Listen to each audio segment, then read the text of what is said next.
Ayan, meron tayong mga unang video na na-upload. Kasugusong po nito, panoorin nyo po. Ito po yung mga kumakapit eh. Yan, limatic yan po. Pag kayo po kinapitan yan, yan po yung nansisip-sip ng dugo. Hindi naman po siya masakit pagka sumisip-sip, hindi nyo mararamdaman. Pero kapag ka po natanggal na, Makati na po yun.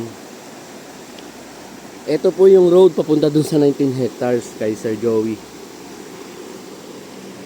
Ito naman po, mayroon po kasing proposed road na tinuturo dito. Aakyatin po namin tong kabundukan. Ang isa po sa potential ng lugar na ating pupuntahan ay pagtatayuan ng windmill. Yan. Sa ngayon, hindi natin ma-appreciate yung lugar na madamo, walang kalsada, hindi pa mararating ng 4 wheels. Yun po ay mga natural given dito sa isang lugar na wala pa halos pumapasok na mga namimili. Pero sa totoo lang po ay marami na rin po pala na sa lugar na to ay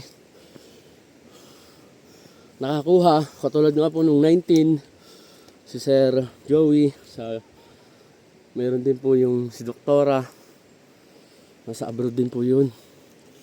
Doon po may mga nasoldan po kami sa lugar na yan. Medyo paakyat talaga to. Nakakahingal. Nuubo tayo eh.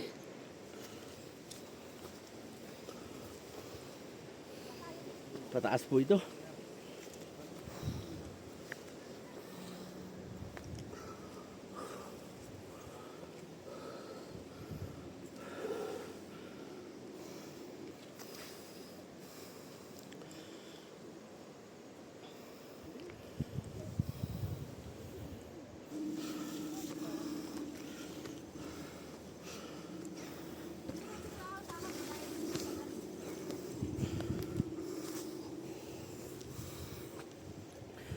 Dito pala daan.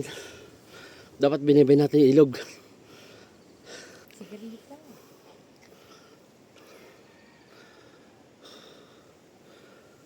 Sige, una. Ikaw na.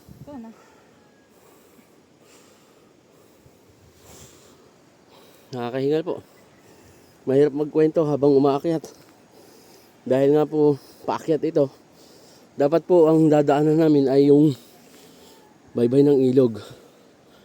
Pero dahil may mga ituturo pa po si Kuya dito, ito pong mga nandito, may mga titulo po ito.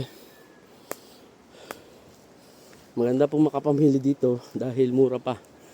Yung mga isa-isang titulo po, nasa 100 o 150 po, may mga ganun per square meter. Yung pong mga nasa bungad, mga 250 na po, meron dyan. O 200. Pero yung mga inner pa rin dito, pinakamahal na po kung isang titulo is 100, 150. Una ka, doon na po ulit ako mamaya sa taas magbibideo. At nakakahingal pong magkwento habang naglalakad. Diyan po yung National Highway. Yan. Yung aming detector.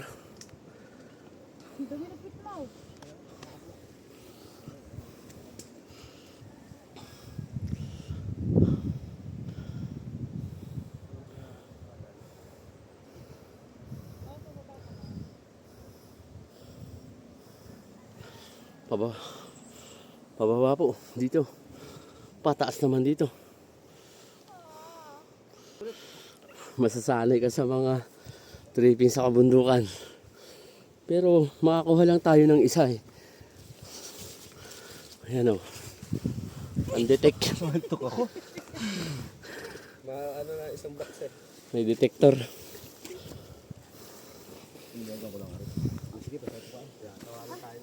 Kala ko last na to eh.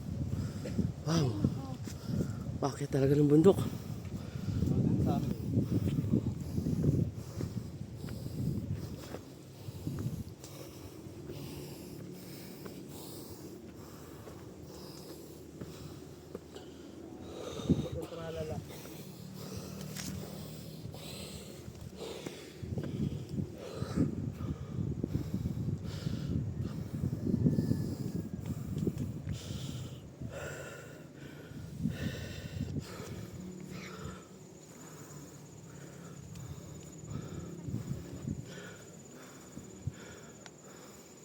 Kamis.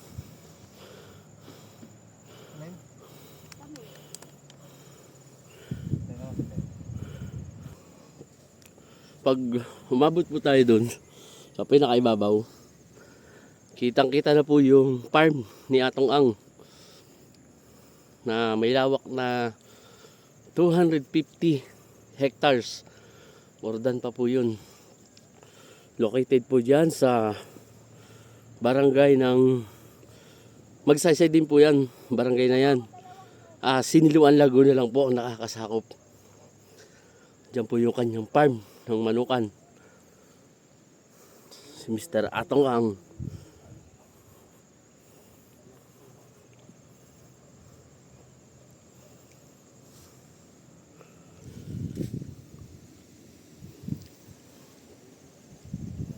Hingal po umakyat. Nanibago.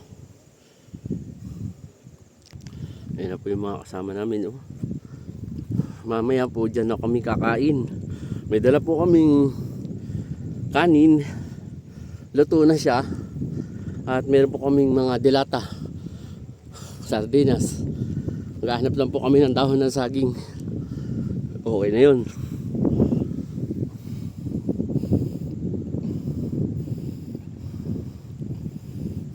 Highway po yan. Papunta po ng Real Infanta Quezon. Ito po yung Siniluan Pami Laguna, Metro Manila, yung may windmill. Dito po, tingnan nyo naman po tok-tok na siya ng bundok. Magkakaroon po ng mga windmill farm sa lugar na to. Nandyan nga po, may mga kontrata na po yung iba na may-ari ng lupa at lalagyan po ng kalsada.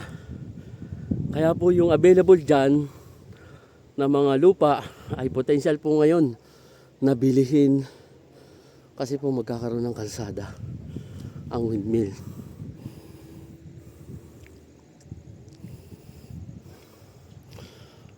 So pagdating ko po dun sa ibabaw, dun po ulit ako magbibideo. Nasa playlist lang po yung magkakasunod na video natin. Thank you po.